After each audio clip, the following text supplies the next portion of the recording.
গোলাঘাট খুমটাই সমষ্টিৰ থোৰামুখ কাটকটীয়া বেবেজিয়া অঞ্চলত উপস্থিত মন্ত্ৰী পীযুষ হাজৰিকা অঞ্চলটোৰ কৃষকসকলৰ মূল সমস্যা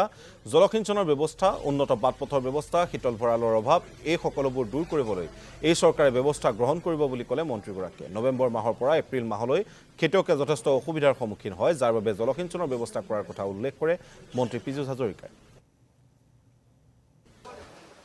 এগ্ৰিকালচাৰ ডিপাৰ্টমেণ্টৰ এটা ডিছকাশ্যনত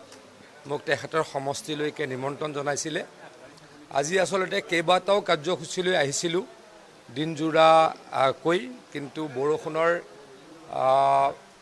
বৰষুণ বহুত বেছি গতিকে হয়তো আমাৰ প্ৰগ্ৰেম গোটেইখিনি নহ'ব তথাপিতো আমি ইৰিগেশ্যনৰ স্কিম চাবলৈকে ওলাইছোঁ মুখ্যমন্ত্ৰী ডাঙৰীয়ে ইতিমধ্যে কৈছে অসমৰ কৃষি খণ্ডক অগ্ৰাধিকাৰ দি জলসিঞ্চনৰ যথেষ্ট কাম অহা 5 বছৰত কৰিবলৈকে চেষ্টা কৰা হ'ব জলসিঞ্চনৰ ব্যৱস্থা নহ'লে ভালকে আমাৰ খেতিয়কে খেতি কৰিব নোৱাৰে আমাৰ যি 5 মাহ লিন পিৰিয়ড থাকে বা আমাৰ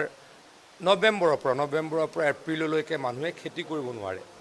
আৰু খেতি কৰিলেও নষ্ট হয় গতিকে আমাৰ এই 5 বছৰত আমি জলসিঞ্চনক অগ্ৰাধিকাৰ দিবলৈকে প্ৰচেষ্টা চলাম আৰু সেই কাৰণেই আজি ইয়ালৈকে আহিছিলোঁ খেতিয়কসকলৰ লগতো কথা পতাৰ কথা আছিলে কিন্তু বহুত বেছি প্ৰতিকূল বতৰ দপদপীয়া বৰষুণ হয়তো আজি কিছু নহ'ব ভৱিষ্যতে আকৌ আহিম মৃণাল শইকীয়া ডাঙৰীয়াই কৃষিৰ লগত যথেষ্ট জড়িত হৈ থাকে তেখেতে মোক কৃষকৰ লগত মত বিনিময় কৰোৱাৰ কথা আছিলে কিন্তু মই ভাবোঁ আজি ইমান সম্ভৱপৰ হৈ নুঠিব